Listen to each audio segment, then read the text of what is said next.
Pues muy buenas noches, bienvenidos. Estamos en nuestro diplomado de Sagrada Escritura. Estamos en nuestro curso de introducción a la Sagrada Escritura. Buenas noches. Buenas noches, Gloria, bienvenida. Gracias, Dina. Entonces estamos pues atentos, este es nuestro periodo desde ahorita hasta las 7:20. ¿Se recuerdan ustedes que como estamos en Zoom gratis? Por cierto, si alguien sabe de cómo hacer para comprar uno, porque la verdad es que para ayudarles estoy tratando de ver cómo consigo, cómo se hace, la verdad, porque siempre he usado, pero lo uso desde las instituciones en las que doy clases y pues para ayudarlos a ustedes a no salirse, son 5 minutitos más o menos, pero de alguna manera para facilitar ese acceso. Entonces, si alguien sabe cómo comprar Zoom, para que me oriente, por favor, que estuve intentando esta semana, pero no todo el tiempo porque pues me tocan algunas cosas, pero por si alguien sabe, les agradezco. Luego, entonces, saben que 40 minutos se termina. A veces no estoy pendiente del momento en que se va a terminar, pero pues se corta, saben que inmediatamente tienen que entrar. Estaba viendo la plataforma y realmente en el portal de la escuela hay 49 personas que ya están ahí y no tienen por qué no poder entrar al portal porque ya están ahí identificadas, inscritas. Lo que sí es cierto es que muchas personas no han puesto su nombre. Entonces, me imagino que están desde el correo, le dieron un usuario, no sé cómo lo hicieron, pero el hecho es que a mí me parecen en el portal, en esta clase y en Profetas, 49 personas inscritas y 49 personas que pueden accesar perfectamente porque ahí están sus nombres. Luego yo quise comparar esos nombres con los del chat. El problema es que en el chat no tienen ustedes los nombres, solo tienen el número de teléfono. Entonces no me fue posible cotejar las dos listas porque por esa razón. Pero no veo yo la dificultad. Ay, gracias, Lorena, le agradezco mucho, le agradezco. Voy a estar pendiente para esa compra de Zoom. Gracias, Lorena. Bueno, Vaya, Lina. gracias. Entonces, no sé yo las dificultades que hay. Luego, si tienen dificultad porque no pueden manejarlo, lo que ustedes quieran, está bien que me los manden al WhatsApp, pero por favor, mándenmelos al chat del diplomado que están estudiando, porque me han mandado en distintos. Entonces, acuérdense, estamos en Sagrada Escritura, hay un chat de Sagrada Escritura, introducción. Es que miren, hay dos chats, uno de Sagrada Escritura, que es el diplomado, y que ahí entran ustedes en la segunda clase con el padre Porfirio, no a las 7:20 porque tienen 15 minutos, es como a las 7:35 más o menos, entran con el padre Porfirio, entran en el chat de Sagrada Escritura. El mío es introducción a la Sagrada Escritura, introducción. Si quieren le cambiamos nombre y le ponemos introducción a la Biblia para que no se confundan, pero el curso se llama Introducción a la Sagrada Escritura. No, está claro, así, Bueno, entonces ese es el tema. Y luego fijarse en los horarios. La clase del padre que empieza a las 7:35, termina a las 8:50 y algo, y a las 8:55 ya están conmigo en Profetas. Otra vez, diplomado de Sagrada Escritura. Bueno, eso es los avisos generales. No sé si tienen algún tipo de pregunta, duda, cuestionamiento para ahorita. Solo, licenciada, que nos platicaba Fray la vez pasada de que incluso el Zoom para la escuela lo tenía él pagado desde finales del año pasado. Entonces sería cuestión de que no sé, pero eso nos comentó él en la última Sí, pero clase que nos dio. ese es personal de él y no se pueden usar, no puedo usarlo yo al mismo tiempo que él. Y él tiene toda la noche clases hoy, igual que yo. Entonces, eso ya lo hablamos con él, pero no se puede. Yo tengo que, si yo les quiero facilitar eso lo hago con el gratis, como lo estamos haciendo, o de alguna manera compro yo uno personal mío, porque él tiene el de él y no se puede usar al mismo tiempo. Incluso él me explicó que la De la semana escuela. pasada, sí, pero él es el que lo usa, aunque sea de la escuela. Entonces, él me explicó que la semana pasada no lo pudo usar y que utilizó el gratis también. Entonces, bueno, pero eso ya es otro tema. Entonces, de todas maneras, gracias. Y entramos, ya estoy grabando, entramos directamente a nuestro curso. Bueno. ¿Tienen dudas, preguntas de lo que leyeron, los trabajos? Estaba viendo hoy, hay personas que no han entrado al portal, pero tampoco me han mandado nada. Entonces, no sé si tienen algún tipo de preguntas o dudas. ¿Nada? Bueno. Buenas tardes. Solo una Entonces, pregunta, licenciada, con respecto a las profecías de Oseas y de Isaías. no, ese es el otro tema. Ahorita estamos en introducción. Introducción, sí es otra cosa. Ese es Sí, otro curso, sí. perdón, en el próximo. Sí, ese es a las 8:55. Ahorita estamos con su Biblia en mano, por favor. Vimos lo que era la Biblia y yo hoy en la tarea que les dejo para dentro de hoy en 8, son unas preguntas de la clase de hace 8 días y de la clase de hoy, porque vamos avanzando. Entonces, hace 8 días, pues vimos el tema de la Biblia, vimos que la Biblia es una biblioteca, vimos que se compuso, se elaboró de tradiciones orales que se transmitían, que esas tradiciones era lo que ustedes tenían que encontrar con la lectura del diluvio y la lectura de Torre de Babel. Tenían que encontrar un poquito otras tradiciones. En el himno habíamos visto la tradición sacerdotal, que era un himno que exaltaba el poder creador de Dios, que utiliza el esquema de 7 días o de una semana para fundamentar, porque es un himno litúrgico, para fundamentar el culto del sábado. O sea, tiene todo un sentido pedagógico, pero en ningún momento es pues un relato en el cual nosotros vayamos a fundamentar la historia, la ciencia, sino que es un himno, ¿verdad? Un himno y hay que leerlo como un himno y hay que extraerle toda la riqueza, que es muchísima, en relación a la celebración litúrgica, que alabamos, bendecimos, adoramos a Dios porque es el Señor, el dueño, el creador. Eso es lo que hace el himno, ¿verdad? Exaltar. Ese es un himno. Luego, que Génesis 2:4b al 3:24 es una narración ya vista. O sea, el primero es un himno sacerdotal, la segunda es una narración ya vista. ¿Por qué sabemos eso?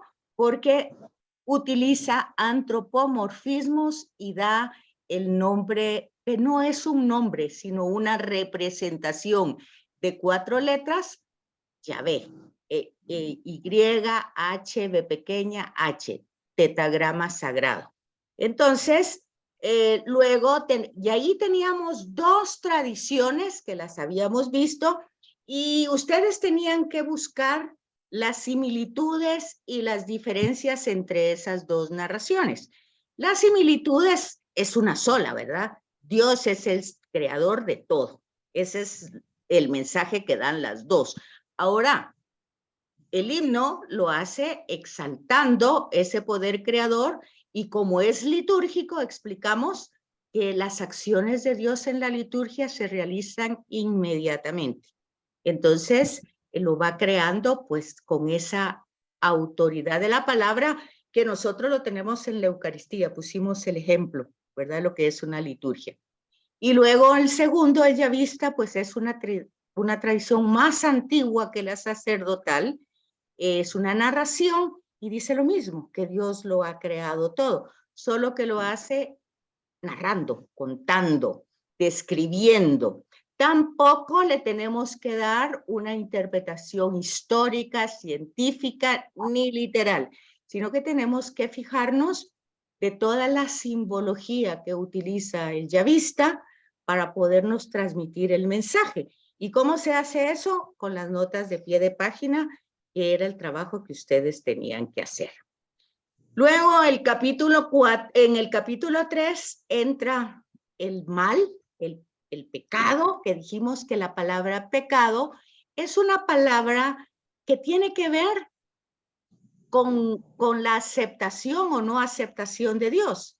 O sea, es una palabra que está en la Sagrada Escritura. O sea, que la interpretación es, pecado es todo lo que nos separa de Dios. Todo lo que a mí me separa de Dios. Y entonces en la narración, pues está cómo entra el pecado en la humanidad primitiva. Dijimos que el nombre Adán no es un nombre, sino es un genérico de Adamá, que quiere decir tierra, y Eva quiere decir madre. Dijimos también que esas dos lecturas se hicieron la semana pasada y esta semana diariamente en la celebración eucarística, y que están presentes en la liturgia, pero que ahí no va a haber en la homilía una explicación biblística, porque la homilía no es eso, no es una clase, sino que es simple y sencillamente cómo aplicar la palabra de Dios. Dios me está hablando y ¿qué me está diciendo?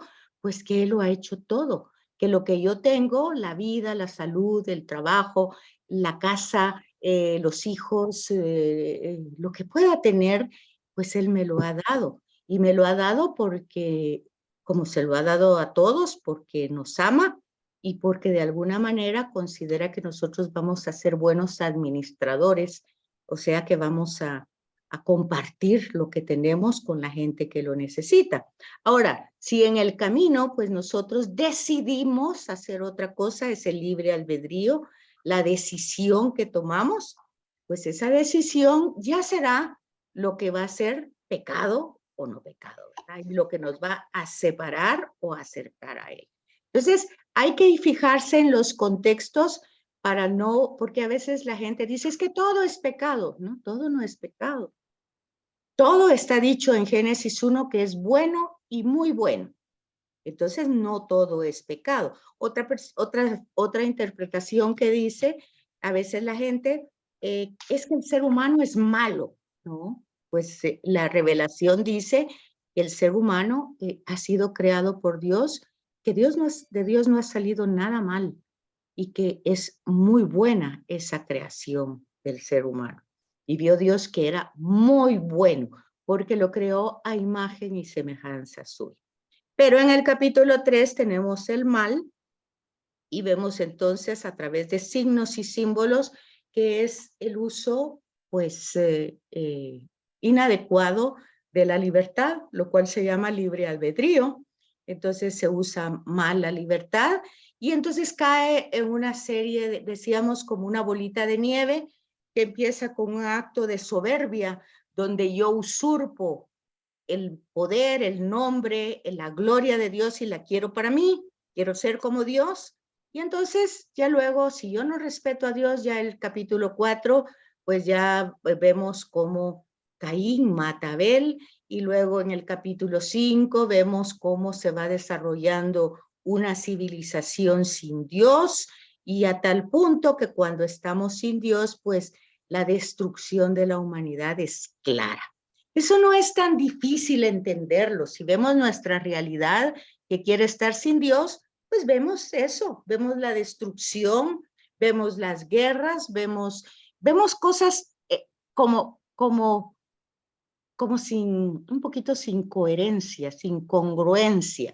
un terremoto y bueno, la gente sufriendo y todo el mundo ayudando, y luego todo el mundo ayudando para que hayan tanques, aviones y armas para destrucción.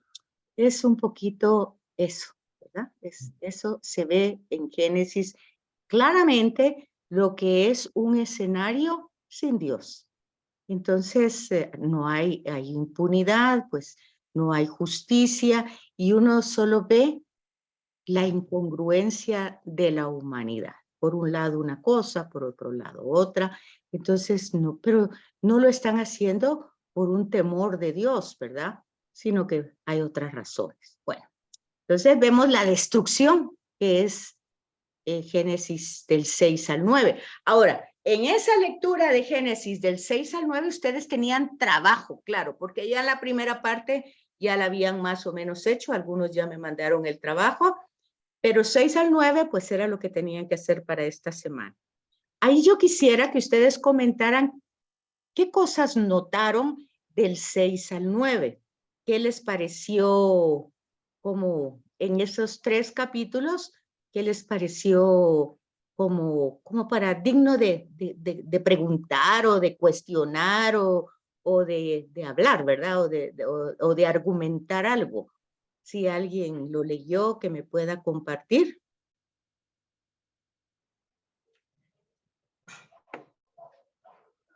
¿Nadie? Tal vez, licenciada, que los castigos de Dios en el capítulo 6 siempre están como destinados a la salvación, pues algo así, se orientan a la salvación del hombre. Y que el hombre justo es causa de salvación para toda la humanidad. Y dice que los santos padres vieron en Noé una figura de Jesucristo.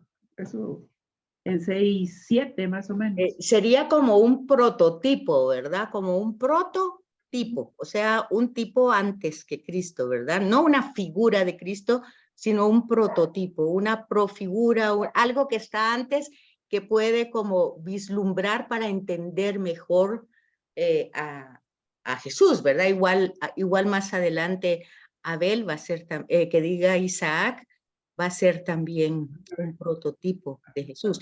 Bueno, pero si ustedes leyeron las notas de pie de página, las interpretaciones varían un poquito. ¿Alguien leyó las notas de pie de página en esas lecturas?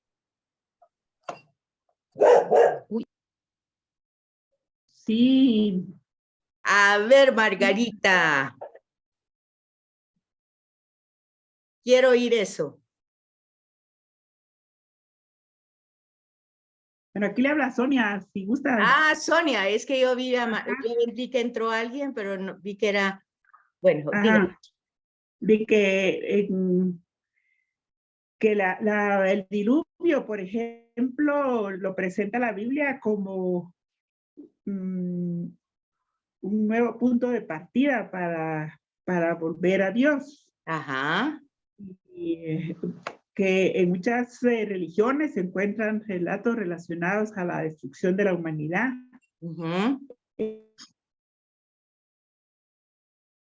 Producida por agua o fuego u otros cataclismos. Pero en la Biblia se presenta el diluvio como una consecuencia del pecado de la humanidad y el punto de partida para que el verdadero Dios del mundo y del hombre lleve a cabo sus planes de salvación. Eso está en los pies de página de mi Biblia. Perfecto, eso es lo que está en las notas de pie de página y realmente no es un castigo, sino es una consecuencia del pecado. Acuérdense que en Génesis 3, que en Génesis 2, cuando está buscando Yahvé al hombre, él se esconde, él es el que se aparta, él es el que se aleja. Y en Génesis 3:15, nosotros tenemos un protoevangelio, o sea, un preanuncio de la salvación, donde la descendencia de María, o no de María, ¿verdad? Ya esa es la interpretación, la descendencia de una mujer va a pisar el talón, la descendencia del talón de esa mujer va a pisar la cabeza de la serpiente. Ya es ahí se llama protoevangelio porque ya es un anuncio de salvación. O sea, Dios en ningún momento, si ustedes ponen atención a las notas de pie de página, en ningún momento está castigando. La palabra en el texto va a aparecer esa palabra, pero nosotros ya explicamos que son antropomorfismos. También va a empezar diciendo Génesis 6, y le pesó a Dios haber creado al hombre. O sea, eso no puede pasar. Dios no se desdice, no va a decir una cosa, no vio que en Génesis 1 estaba todo muy bien y en Génesis 6 le pesó haber creado todo. Ese es un Dios ambivalente. ¿Y por qué lo presenta así? Porque ya lo explicamos. Utiliza antropomorfismos, está utilizando formas humanas para hablar de Dios y es para indicar hasta dónde llegó el pecado, como cuando uno dice, mira, ya me tenés hasta aquí, hasta el copete, y tal vez no tengo copete, pero yo ya digo hasta el copete. Quiere decir que se ha excedido el pecado, se ha excedido la distancia, la humanidad se ha distanciado grandemente de Dios y entonces como cualquier ser humano y uno dice, basta, hasta aquí. Sí, eso lo hace un ser humano, pero eso no lo hace Dios.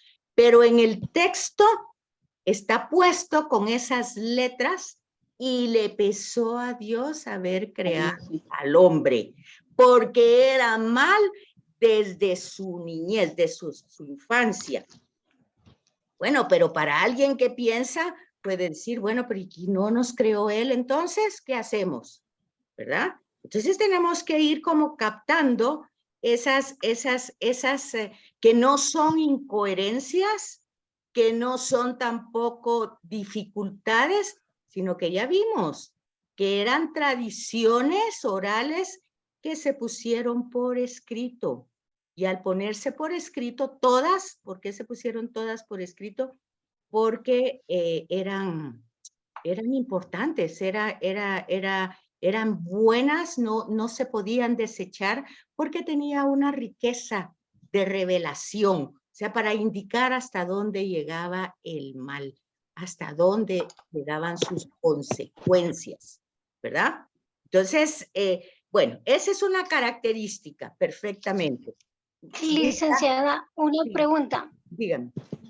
Tengo una pregunta. Cuando Dígame. usted dice antropomorfismos, ¿qué tipo de recurso es? No puede tomar literal, sino que usted Sí, no, decir cuando que está utilizando formas de hombre. formas humanas para hablar de Dios. Entonces sí. no lo puede tomar literal porque Dios no es humano.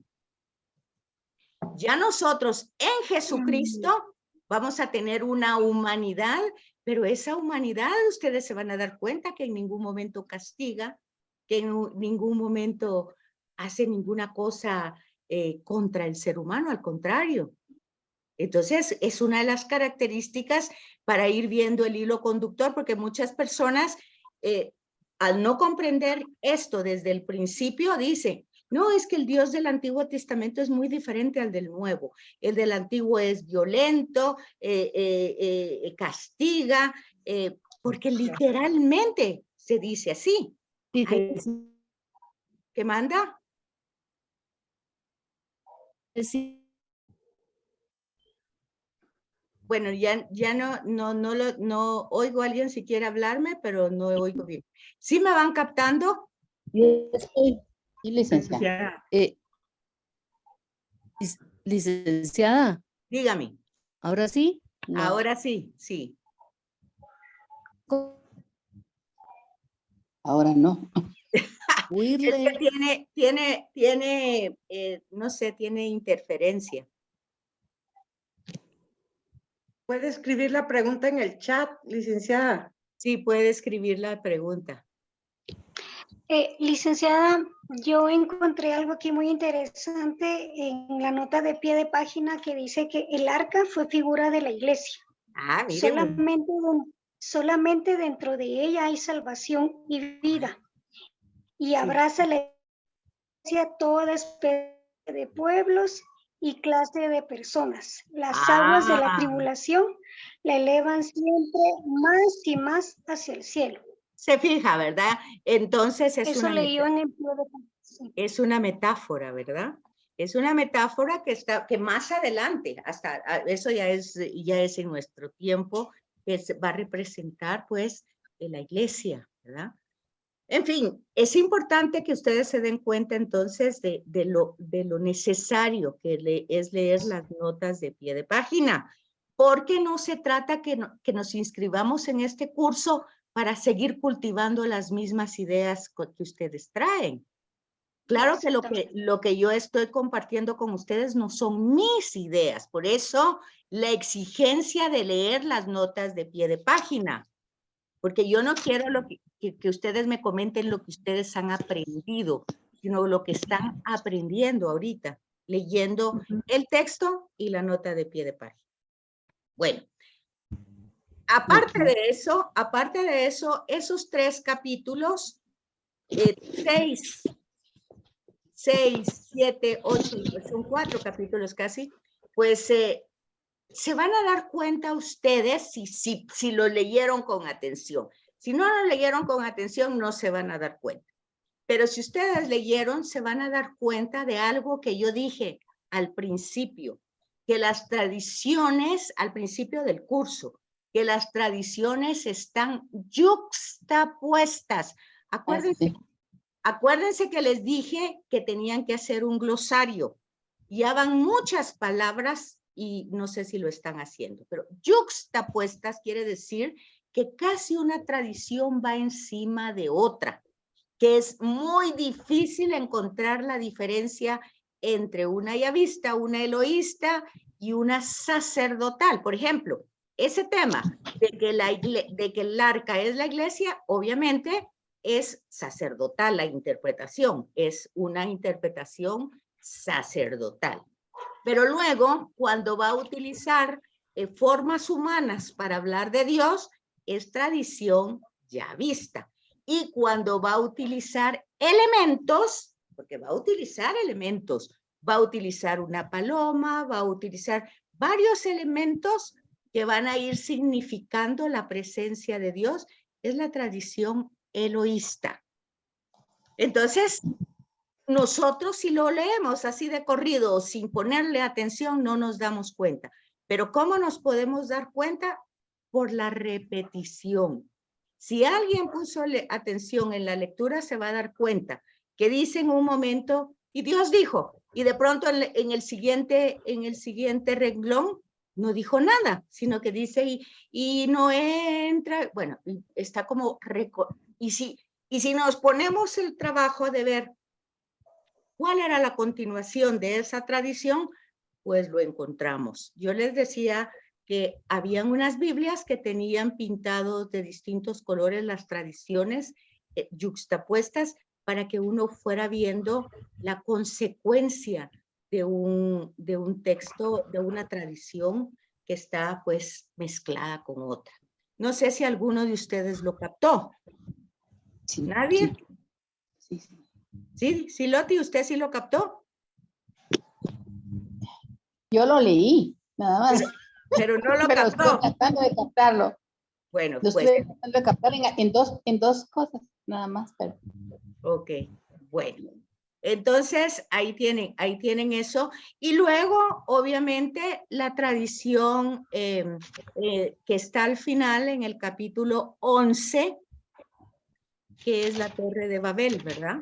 Entonces, volvemos otra vez con el mismo pecado de origen, la soberbia, el quererme hacer yo un nombre, el quererme hacer yo inmortal, el querer tener méritos yo de mis propias acciones e incluso de mi relación con Dios. Fíjense que ese pecado, hoy el Papa Francisco lo acentúa mucho, el gnosticismo y el pelagianismo. que significa considerar que por mi autosuficiencia, que porque yo he estudiado mucho, que porque yo conozco mucho, porque yo sé mucho, porque yo hago mucho, que porque soy ministro, que porque tengo esto, rosarios, novenas, y yo sé todo esto, eso hay que informarse. No lo digo yo, lo dice el Papa Francisco en su carta a la santidad. Son las dos herejías que han existido siempre en la humanidad: el gnosticismo, el querernos apropiar del conocimiento de Dios, y el pelagianismo, el pensar que por nuestros méritos personales nosotros tenemos acceso a ese ser. De hecho, cuando nos pasa algo que no estamos de acuerdo, decimos, ¿por qué a mí? Pero si yo, y bueno, y ya cuando las personas se pelean con Dios, pues ya se dan cuenta ustedes, pues es ese mismo razonamiento, ¿verdad? Entonces, ahí Yo es tengo donde... ¿Qué manda? Yo tengo una pregunta. Ok, ¿Por solo qué? les quiero decir, solo espérenme un momentito, quiero decirles que quedan 6 minutos para que se corte y vuelven a entrar. Sí, díganme. ¿Por qué razón Dios escogió a Israel? ¿Por qué razón escogió a Abraham? ¿Por qué escogió a Noé? ¿Por qué a ellos? Es ¿Hay una, alguna? es una pedagogía, es una didáctica de parte de Dios, porque también la salvación es a través de la pasión, muerte y resurrección de Jesús. Todo eso tiene una respuesta y es la pedagogía de Dios. Israel tenía que ser como el imán, el ejemplo de una nación que conocía a su Dios. Era una nación monoteísta, mientras las demás eran politeístas, tenían muchos dioses. Y entonces este Dios, Yahvé, que era personal de Israel, pues Israel tenía que ser fiel a las 10 palabras que le había dado en el Sinaí. Y Abraham, Isaac y Jacob son los antecesores, es cómo empezó el pueblo, es una historia de salvación que empieza a contar cómo ha sucedido, cómo se ha formado un pueblo. Y si ustedes leen, ni Abraham tenía méritos, ni Isaac, ni Jacob, ni Moisés, ni ninguno tenía mérito. Todo el mérito es de Dios. Dios es el que toma la iniciativa, como la tomó en la creación. El Salmo dice, ¿quién le aconsejó? ¿Quién le dijo cómo lo hiciera? ¿Quién le preguntó? Dice el Salmo, ¿verdad? Entonces, la iniciativa es de Dios, el amor es de Dios, la creación es de Dios. Que nosotros no lo reconozcamos, ese es problema nuestro.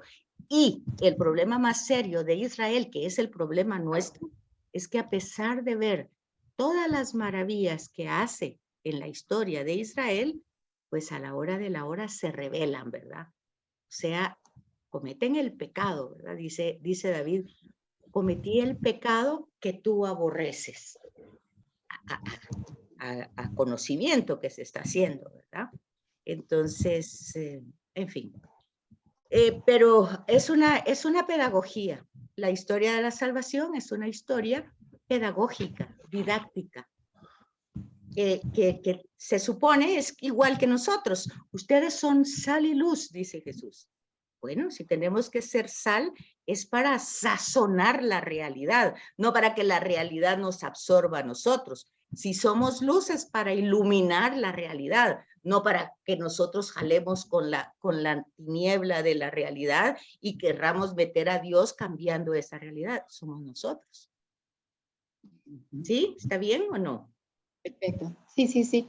Yo pensé que también era que ellos habían abierto su corazón a la palabra de Dios. Bueno, hay un proceso, pero ese es un proceso como es el del ser humano.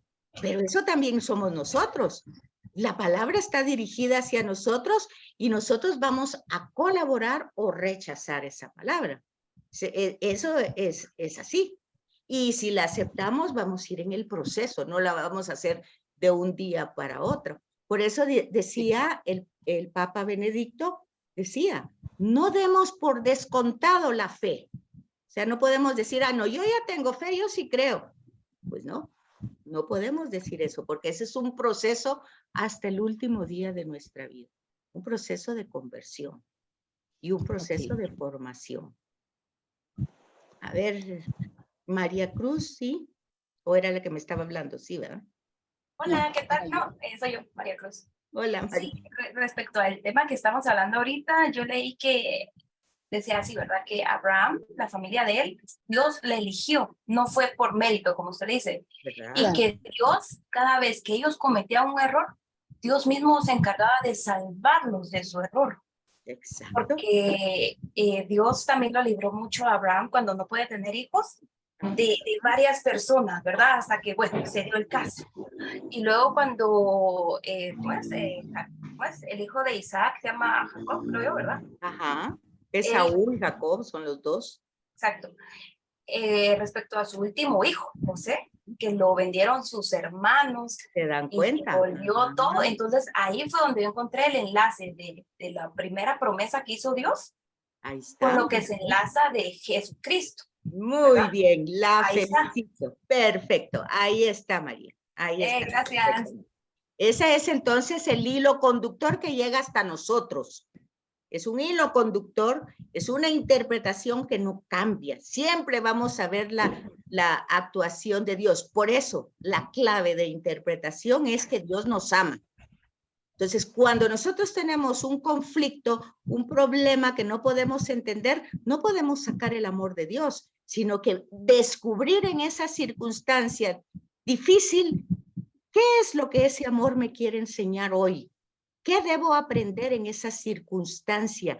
Porque es pedagogía divina que me está tratando de moldear para acercarme cada vez más a Él. Siempre el amor es el que arrastra para Él, el que lleva hacia Él, nunca se para. Lean bien cómo en Génesis en ningún momento el aparta. Van a decir ustedes, cuando lo saca del jardín, no, es un antropomorfismo. La verdad es que ellos ya se habían retirado, ya estaban avergonzados, ya estaban escondidos y se van. Y dijimos que la palabra es alienación, que uno se aleja. Y vean el hijo pródigo. El hijo pródigo es la continuación de eso mismo, de ese Génesis sacado del jardín, es lo mismo que Jesús cuenta en el hijo pródigo.